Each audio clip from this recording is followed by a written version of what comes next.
I was born here in Indianapolis, Indiana. I'm the seventh of 8 children, raised by my mom, Linda Edwards Dickerson Lee, Jeffy Lee, and my uncle Frank Edwards. Born and raised here in Indianapolis, but lived most of my life in Kansas City, Missouri. I've been an educator for 38 years. I am now the Dean of the School of Education at Martin University. I have a daughter and son-in-law who are going to make me a DD on October 6th. They're going to induce. It'll be my first grandchild, but I am the great aunt. I'm a 2 times great aunt. So a big family, lots of nieces and nephews, siblings, and what I call family. So lots of people in my life that I just love and get to love me. So my mom died of Alzheimer's in 2019, and I got involved with the Alzheimer's Foundation when she was in Kansas City, Missouri. She came to live with me, and then when I moved back to Indianapolis, and the Alzheimer's was just getting worse and worse, I started to reach out more to the Alzheimer's Foundation, and I actually made a quilt that with our quilt guild for Alzheimer's, The Longest Day.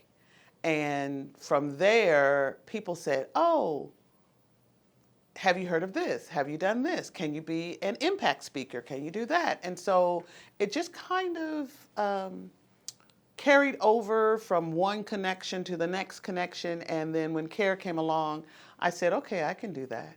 And so that's kind of my connection. It's through my mom and through my experiences of being a caregiver for her.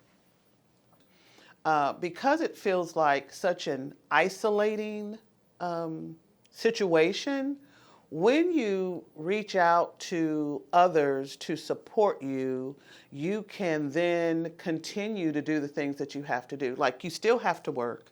You still have to raise children. You know, they call us the sandwich generation. We're raising our children and we're raising our parents. And so that can be very isolating because you don't know what's going on. I think I was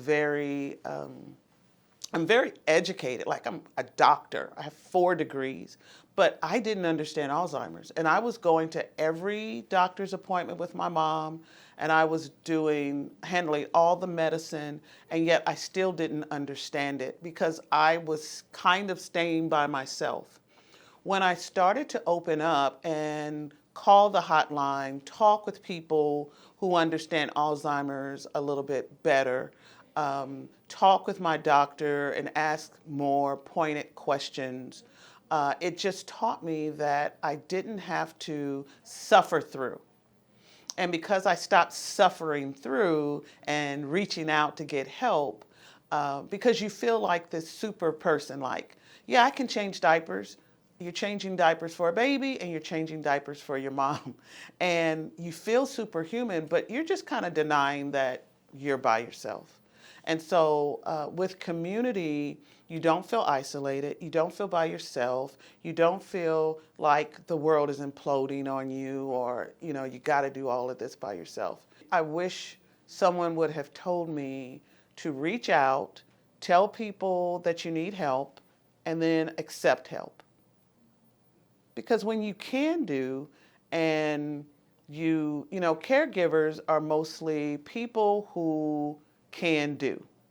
And so because we can do, we tend to do it, but we do it by ourselves. And I wish someone would have told me that, you know, you're not losing any brownie points by asking people to support you. You know, just ask people to support you. And so that's what I wish I had accepted earlier in it.